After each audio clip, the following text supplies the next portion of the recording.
still depend on him.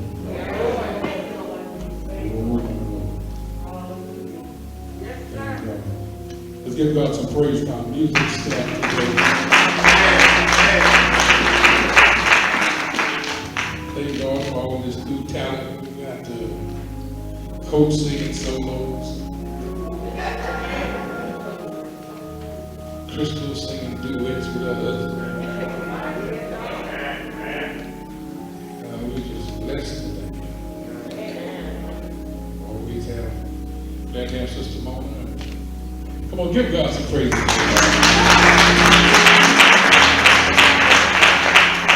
want to thank our ushers for a job well done. Wasn't that a beautiful program today by our ushers? Hey. Sister Debbie touched my heart with that song. And y'all even brought out the heavy guns. Sister Ross came out and blessed us with that presentation and everything. JP, be mad if I mention his wife, Sister Easley.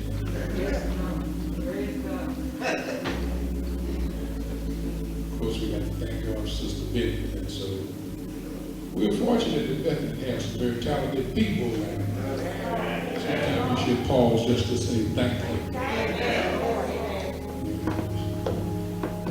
The sermon for today is found in Deuteronomy chapter 30. Chapter 30. They read it already. It's not that many verses. I'm going to read it again. Sometimes we read it again. Look at somebody say, read it again. Deuteronomy chapter 30. We're going to start at verse 17. But if thy heart turn away so that thou wilt not hear, but shalt be drawn away and worship other gods and serve them, I denounce unto you this day that ye shall surely perish, and that ye shall not prolong your days upon the land, whether thou passest over Jordan to go to possess it. I call heaven and earth to record this day against you, that I have set before you life and death, blessing and cursing. Therefore choose life, that both thou and thy seed may live, that thou mayest love the Lord thy God, and that thou mayest obey his voice, and that thou mayest cleave unto him, for he is thy life and the length of thy days, that thou mayest dwell in a land which the Lord sware unto thy fathers, to Abraham, to Isaac, and to Jacob, to give them. Amen. Talk about the subject. Heavenly human. Heavenly human. We should choose to be God's people. We should want to be God's people before we try to be black people. We should choose to be God's people before we strive to be American people. We should choose to be human first.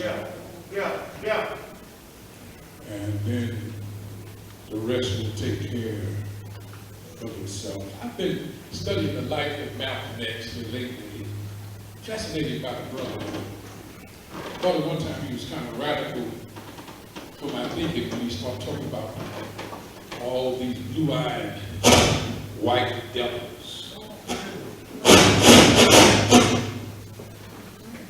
Whenever you hear that going on, the devil on the preacher, he's like a good time of day.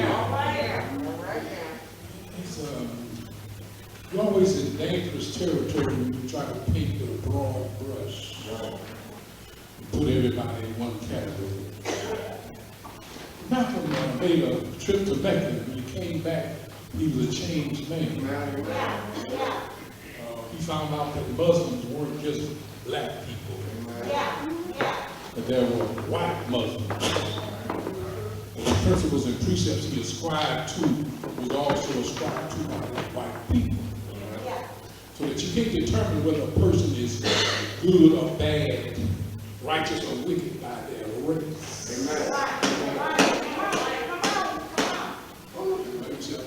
I had my cars broken in 2 more times like I mentioned, and a white man had broken in yes. That we got some black folk do us more harm than some white. And so he was saying that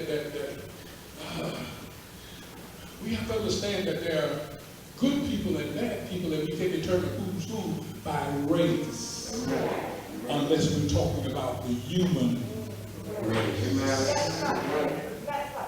So it says, before we start talking about civil rights, maybe we should be struggling for human rights. Right. A lot of people don't know it, but Malcolm X had really planned on filing a lawsuit against America, but not in American court. He said it would make sense for America to be the judge of themselves. You know how that's going to come out. He said that. But he said he was going to file it in the world court, United Kingdoms. And he's going to file a suit saying that America has been unfair in its treatment of black people in its own country.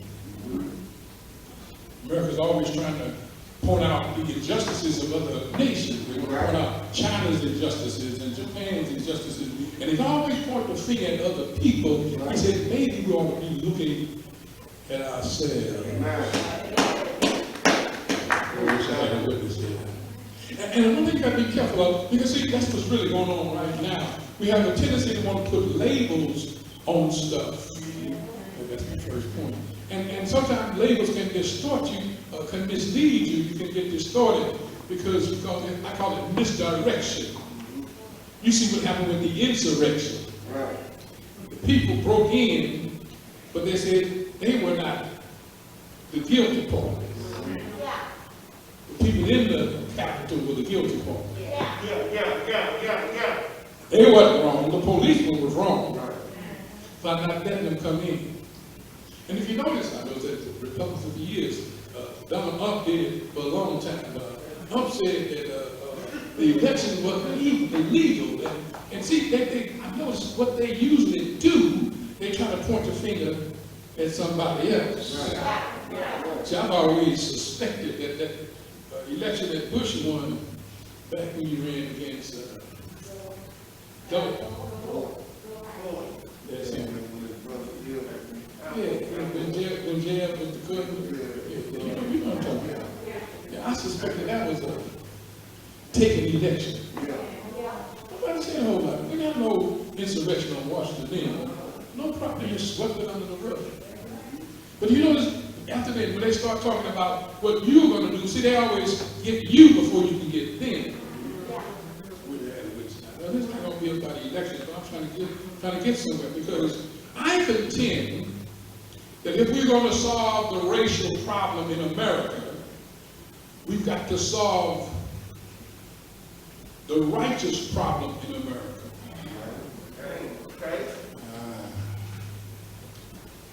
We don't just have a race problem. We've got a problem with spirituality. We've got a problem with folk who totally disrespect and misuses the name of God. And if we're going to be who God has called us to be, we need to have a clearer picture of what's going on. See, there's a lot of folk who are supposed to be for us, really not helping us. Have you noticed that when the Republicans are in charge, nothing is accomplished for us? And when the Democrats are in charge, nothing is accomplished for us.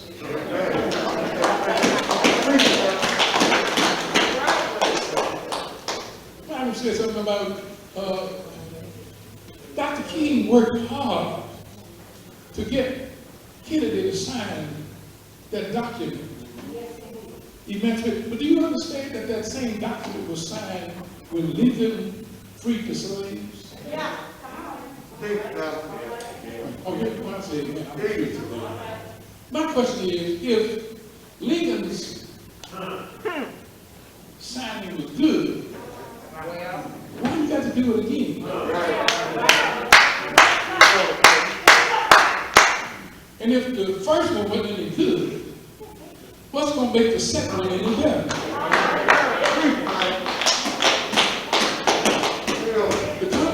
The Congress passed legislation to integrate schools. And our schools still not integrated.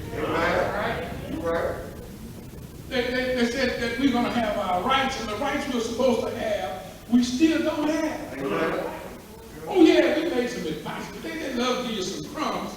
But my point is this, it's like, this is just describing for me. I was looking at some stuff, and my boy was depicting when Malcolm X was on Johnny Carson's show. Johnny Carson said, what do you as a Negro want? And Malcolm looked him in the eyes. He said, Mr. Carson, you're a white man. What do you want?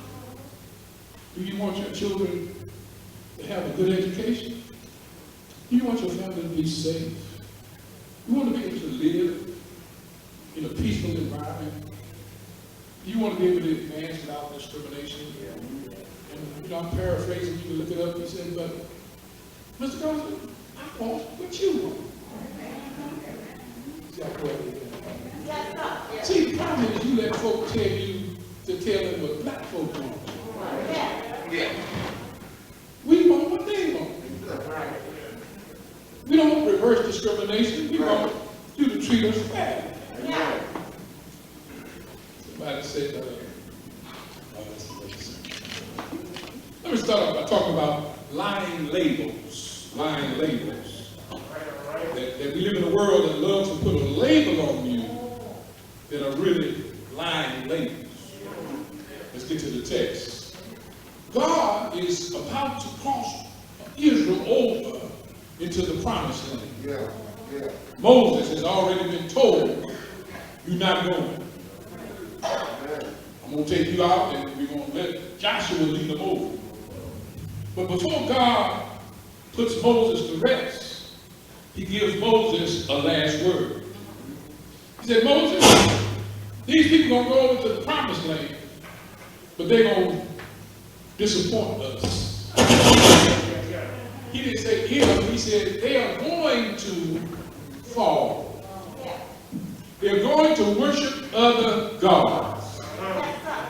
They're going to turn away from us. They're going to turn away from me. They're going to start doing their own thing. They will be enticed by other nations. They will be enticed by other stuff, and they're going to turn from me. He said, but when you turn away from me, you need to wake up. I wish I had a witness here. Because you can't get what I'm offering you unless you get it with me. I wish I had a witness here. Lying lady. Where you get that from, preacher? Israel considered themselves God's people. God was leading them through the wilderness. He led them by a cloud during the day and by fire during the night. God was a part of their existence. They considered themselves God's people. But isn't it amazing how you go contrary to what God has told you and you still want to consider yourself God's people? You want to lie and cheat and mislead and misuse and still consider yourself God's people. You want to misuse the poor and mistreat the humble, the lowly, and still consider yourself representing God. And God said, you can't fool you. You can't fool me. You can't fool the world. There are some stipulations to being called my children. You can't just put a label on it and make it smell good. If it's the wrong kind of stuff, it's just the wrong kind of stuff. I wish I had a witness on me. And you see, what I'm trying to get you to see, I was listening to the news report the other day, and one of the senators who voted to impeach Donald Trump, he said that he was being dejected. When they first said that the Republican senators would be picked on, I'm thinking they're talking about the ones who voted against the impeachment. But they were saying, no, it was the ones who voted for the impeachment. But that ain't why I brought that up. Y'all knew that's why I did. The one got me, this one man, they quoted from the letter his own family wrote him. Yeah. His own family said, we are most disappointed in you. Yeah. We have been proud of your accomplishments. We have celebrated all that you've been able to accomplish in your lifetime. But now we are ashamed of you. We are especially ashamed because you have let God down and let Christians down. You cannot call yourself a Christian and vote for what you vote. I wish I had a witness. And my question was, how are you going to get on a man for voting for what is right? And then dare say he voted against God and he voted against Christianity. It ain't nothing new. That's really what's been going on for the whole election. Folks told folks that you need to vote the Bible and you need to vote what God says. You know what I'm talking about. I've talked about it before. That one issue, abortion, is what they want to use, and they claim that's what God wants. Well, let me tell you something, baby. You can't go around putting labels on stuff and thinking God's going to endorse it. You can't go around putting labels on stuff because you say it's good and you think God's going to recognize it as good. Wrong is wrong, bad is bad, evil is evil. I don't care what label you put on it, there's still something wrong with it. And you got to understand there is a day of reckoning. Do I have a witness here? Yeah. Israel had that problem. They consider we are God's people. And God says, stop lying to yourself. You can't be my people if you don't know who I am. Stop lying to yourself. You can't get my blessings unless you're all about my purpose. Stop lying to yourself. You see, we want the privilege of being a child of God, but we don't want to realize the purpose of being a child of God. We want the privilege without the responsibility. But if you're going to have the privilege, you got to put something forward. You can't have the blessings of knowing God if you don't know God. You can't know God unless you spend some time with God. You can't have the blessings of walking in God's word if you don't spend time in God's word. You can't have the blessings of God if I don't plant the right kind of seed. Because you say you're good, because you say you're a great church, because you say you're a great child of God, doesn't mean anything. I told him yesterday, you get all the folks you want to come to your funeral and give remarks, and we can be here 5-6 hours, and you can still bust hell wide open. Doesn't matter how many folks you get to lie in front of you, if you ain't no count, you ain't no count. I wish I had a witness here. Somebody know what I'm talking about. You know, I've seen churches full and the folk lying. When you get up here and lie on somebody or fuss somebody, the folk know it. When they start lying, they start putting their head down. When they start claiming you done something, I don't know that. It's like that one widow was sitting there and the people was talking all that time. And she said, talk to her son, go look in that casket, make sure that's your daddy. Because the stuff they say don't sound like my husband. Check it out. People know when you're not telling the truth. And if you're going to lie to anybody, you certainly shouldn't lie to yourself. You don't have to ask your maids, you don't have to ask the deacon. You don't even have to go. You know what your relationship with God is all about. You don't have to ask nobody to vote on it. You don't have to ask nobody's opinion. You know when you mistreated God. You know when you wake up in the morning, you don't even think about the Lord. You know you have to spend time thanking God even for the meal you get. You don't thank God for the best you have. You know you think you got what you have because you're so smart. And all that you know your condition.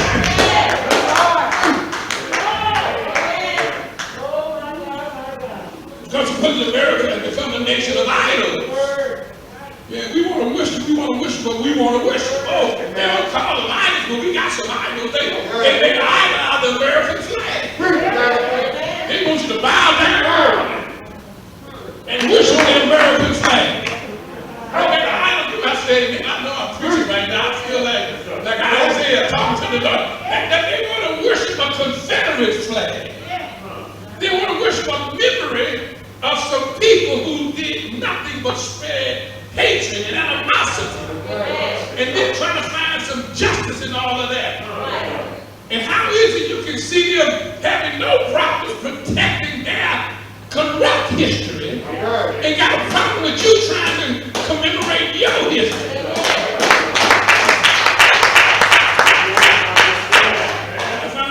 We got Black History Month. I've never seen so much stuff commemorated in February.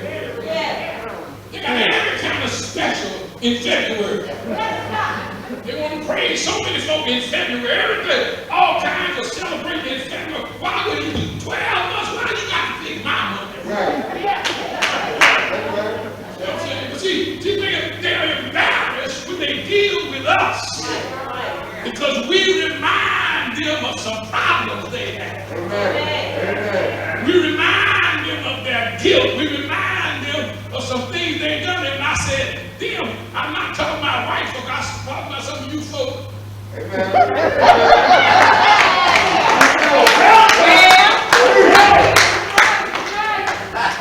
Yeah, I understand when folks start coming to my church and say, I heard Mike say, so they can sue you for calling folk Encore, but I should have been sued a long time. Because anytime you're more concerned with pleasing white folk than you're with pleasing God, you got a problem. You got an idol of God. You got a problem. They made an idol out of money. We're more concerned with greed than we are with Christians. We used to say a nation under God. And now we put God under the nation. We talk to God, pray to God, lift up God, worship God. But now folks don't have time for God. They want to have Christmas but don't mention God. They want to have Easter but don't mention God. You can talk about all the rabbits you want. But don't talk about the cross. I wish I had a witness here. That's what I call lying labels. I came by to tell you, God says you can keep lying if you want, but there is a day of reckoning. Oh, you got to wait a long time. You don't think no coronavirus is just an accident? It ain't no accident. It didn't just happen in America. It's happening all over the world. You get to a point where your medicine can't do any good. You can get to a point where all your knowledge won't help you. That you get to a point where you think you're controlling life, and you find out life is controlling you. It's no accident that we were without lights last week. There's some jokers who was taking money under the table. And it burns me up when your governor have the audacity to point a finger at ERCOT. And he knows, well, the people he pointing the finger at, he was responsible for regulating their activities. You got the legislators trying to decide who's going to stay and who's going to go. Well, they ought to need to go themselves because they're the ones responsible for checking and regulating the activities of the very company they're talking about. You see, when a bunch of folks get caught with their britches down, they want to start pointing the finger when they really ought to be saying, it's me, oh Lord. Standing in the need of prayer. I have a witness here. All I'm trying to tell you is that we need to straighten up and fly right. That God is still in control. Yes, He is. Well, He said not only do you need to watch out if you're going to be the kind of human God wants you to be, you need to concern yourself with lying labels. But the next thing is you need to love the Lord. Yes, that's what He said. That's what He said. He said, I'm going to lead you to the promised land, but you can't get there and you can't be who I want you to be unless you love me.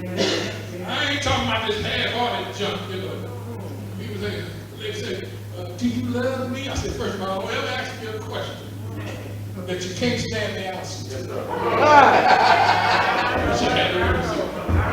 I don't have no problem telling you the truth. Do you love me? Yes, baby, I love you. Because I love everybody. But if I'm in love with you, hell no. Oh, I'm sorry. I'm supposed to say the first part. Ain't no sense in lying about something when it's not true. Well, I have a witness here. God said, I don't want no half-hearted love. I don't want no pass-by-night love. I want a committed love. I need you not to just love me with your mouth. I need to love you to love me with your heart, with your mind, with your soul, and with all your strength. I wish I had a witness here. I want you to love me with your heart, your mind, your soul, and with all your strength. That's why I decided, but Dwayne, I can't just marry with anybody. But the next woman I marry gonna have to love me with their heart, their soul, mind, and strength. And you don't love anybody more than me, other than the Lord. I wish I had a witness. Well, I can't do. I understand. I have the same problem as you. God says, I want some total love. I want total commitment. I don't want you just having Sunday morning love. I don't want you having church house love. I don't want you just having show love. I don't want you having love when you in the public. I want you to love me all the time, 24/7, 7 days a week, 52 weeks a year, 365 and sometimes 366 days. I want you to love me all the time. We have a witness here. And this Bible, he said, I'm calling on heaven and I'm calling on earth to record what's going on right here. You can't say you said it and you forgot. You can't say I didn't say it. No, I got records going. The recording is going in heaven and on earth. You ain't got to die to hear. You can hear it on this side too. I want to hear that you love me all the way. Do I have a witness here? You got to understand that it takes something to love the Lord. God knew he wasn't lying when he said, I'm a jealous God. He had something on. He said, I want you to love me with everything. It takes time to love the Lord. It takes energy to love the Lord. It takes a commitment to love the Lord. You really want to love the Lord, you got to put it on the top. You can't go nobody else ahead of it. You can't put anybody else above it. You can't put your organization over him. He said, I'm jealous. I want to be number one. Yeah, we must love him. We must love him more than we love all these idol gods. We got to love him more than we love the cure for COVID-19.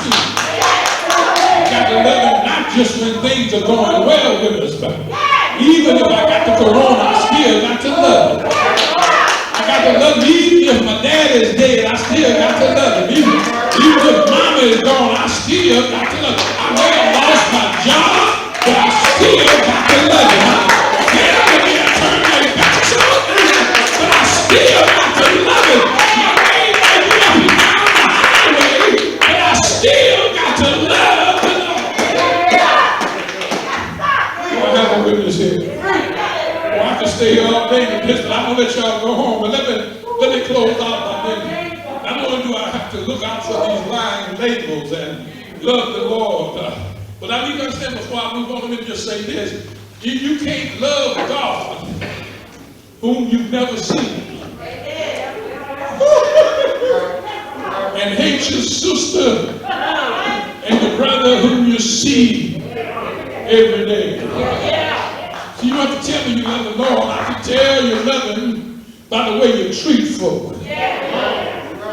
When you think you're too important to speak to somebody, you don't know who God is. Because God wakes everybody up every morning. He doesn't rain on the just and the unjust. You don't love the Lord when you look down your nose at somebody, thinking you better than somebody else. You don't know who God is, because you know that God could treat them bad, but he can treat you worse. And just because your brother is down today and you're up, doesn't mean it has to stay that way. I wish I had a witness here. Because God knows how to flip it. He knows how to turn. I wish I had a witness. He can turn things topsy-turvy. He can turn things upside down. You might think you're at the bottom one minute, and before you know it, you're on the top the next. Some of y'all looking at me. 1 minute Saul is king, and David is a shepherd boy. But when God got through, Saul is gone, and David is king. I wish I had a witness here. Saul got the title, but David has the protection. You see, when God takes over, things start to change. Yes, when you love the Lord, he can make your life worth living. That takes me to my last point, that if I'm going to be who God wants me to be, I've got to love life. I wish I had a witness here. Something is wrong with somebody who claims they love the Lord, and then they want to commit suicide. You see, if you want to take your own life, you're in essence saying, I want to be God. I wish I had a witness. You see, you didn't give you your life. Your mom and daddy didn't give you your life. God gave you life. And if God gave you life, nobody have the right to take a life but the Lord. I didn't say you can't take a life. I said you have no right to take a life. Do I have a written witness here? Well, you got to learn life and you got to love life. But you see, if you're a child of God living the way God wants you to live, you find out real living is only life lived God's way. Yeah, I said it yesterday that there's a problem with people think you enjoying life. But preacher, let me have my fun. And when I get through having fun, then I'll come to church and I'll stay and be one of your members. First thing, brother or sister, I need to tell you, there's no guarantee you won't see tomorrow. You're not guaranteed to be able to come after the fun is over. Because the Lord might call your number while you're still having fun. I have a witness here. But the next thing I want to tell you, you don't really know what fun is all about. You allowed the devil to put his finger in your eye. You don't know what joy is because you've been, you've been hoodwinked. Yes, you've been, caboozled. Somebody that messed you up into making you thinking that craziness is joy. You see, if you with the wrong crowd, they'll tell you throwing a brick and breaking a window is having a good time. If you with the wrong crowd, they'll tell you that putting drugs in a lady's drink and having your way with you is having a good time. When you're with the wrong crowd, fun can be defined a whole lot of the wrong ways. But I came by to tell you there is no real life without God in your life. Yes. You can't have real joy unless you have the joy of the Lord. Real joy comes from the Lord. I know it's old. You've heard it before.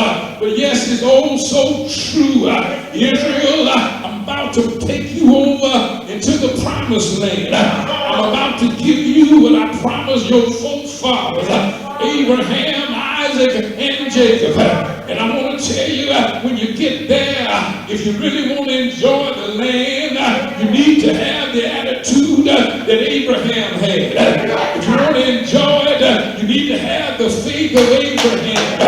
You need to trust me, yes, like Abraham trusted me. In fact, you ought to learn from Abraham where he messed it up.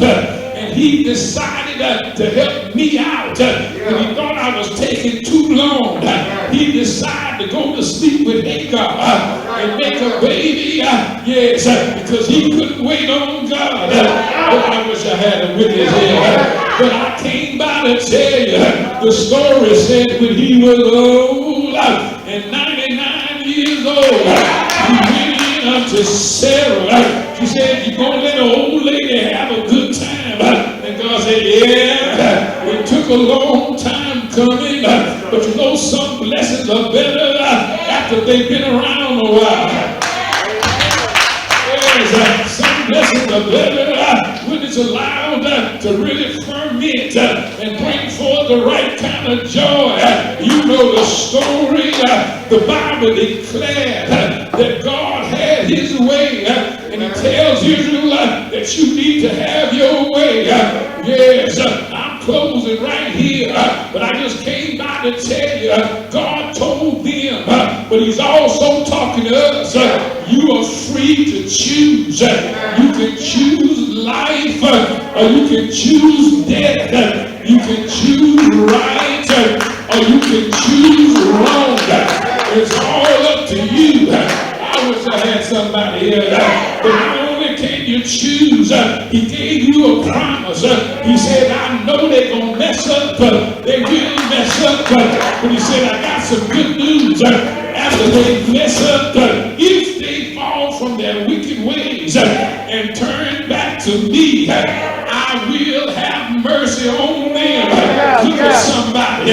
Say, we serve a God who is merciful. I will have mercy on them. I will forgive their past. I'll forgive their mistakes. And I'll give them another chance. If you choose life, you'll find out what living is all about. If you choose life, I'll show you the joys of the Lord. Is there anybody here that has chosen life? I told them on yesterday, I've told you many times before, the greatest choice I ever made when I chose to have Jesus in my life. Choosing Jesus is the best thing I've ever done. Calling Jesus my elder brother is the best thing I ever done. Depending on Jesus to be my Savior is the best thing I ever done. I'm so glad that Jesus lifted me. I'm so glad that he allowed me, yes, to be called his child. I'm so glad he lifted me up out of the muck and the miry clay and gave me another chance. I'm so glad. I don't have to lie to you this morning. I can tell you Jesus is able to carry you through.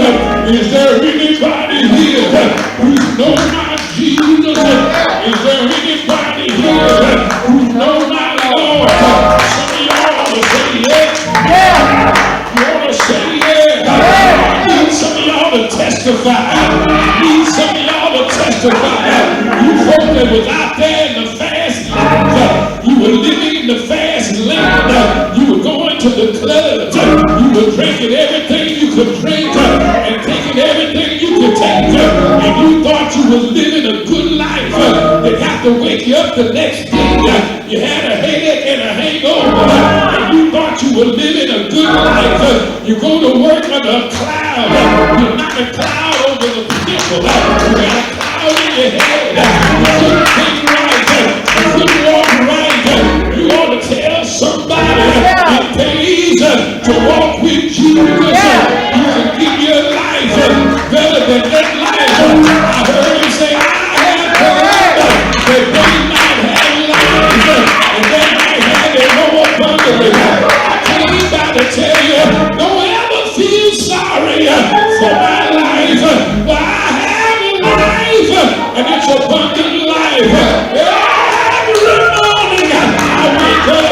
Yes, I'm so glad I woke up this morning with my mind stayed on Jesus. I'm so glad He walks with me. He talks with me. He tells me I am Lord. I'm so glad that Jesus lifted me. Glory, glory, hallelujah. Jesus lifted me. I'm so glad that He's my Savior. I'm His child. I'm so glad He walks with me. He talks with me. He tells me His home. He never Jesus, if you know it, say yeah. If you know it, say yeah. If He lifted you, say yeah. Put His arms around you, say yeah. If you feel His love, say yeah. He's all right. He's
human rights.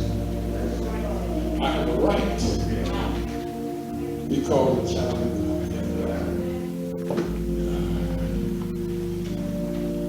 Here today,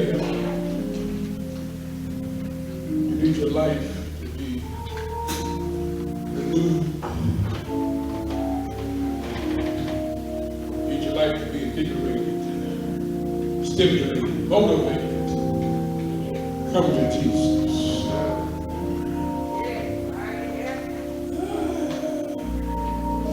You're here to recognize that the only reason you made it, God was watching over you. When you was out there acting a fool. The only reason your friend gone and you still here. God had a plan for you. Only the bullet went past you and hit somebody else. God gave you another chance. Only some people didn't wake up this morning and you got up. God shook you. Yeah. Come to Jesus. Come to Jesus. Give Him what He's due. Give Him His due. Give Him His praise. Give Him His thankfulness. Give Him His adoration. All that He's due. He's due our praise. He's due our adoration. He's due our thankfulness. If you're here today and you want to come, soliciting prayer, you can come right now. If you today you have a need, I haven't mentioned, you can come. Whatever your need is, whatever your needs are, you can come to Jesus. But the good news is He's a merciful God. You see, He told us He wants us to love Him. But what I didn't tell you, He already loves us. He loves us with all that He is. He loves us. And your love is better when it's reciprocated. One-sided love is never what it should be until it's reciprocated. When it's reciprocated, it takes on a new force. When somebody loves you and you love them, you don't have double the love. It takes on a new growth power. It gets bigger and bigger, greater and greater. granddad and granddad.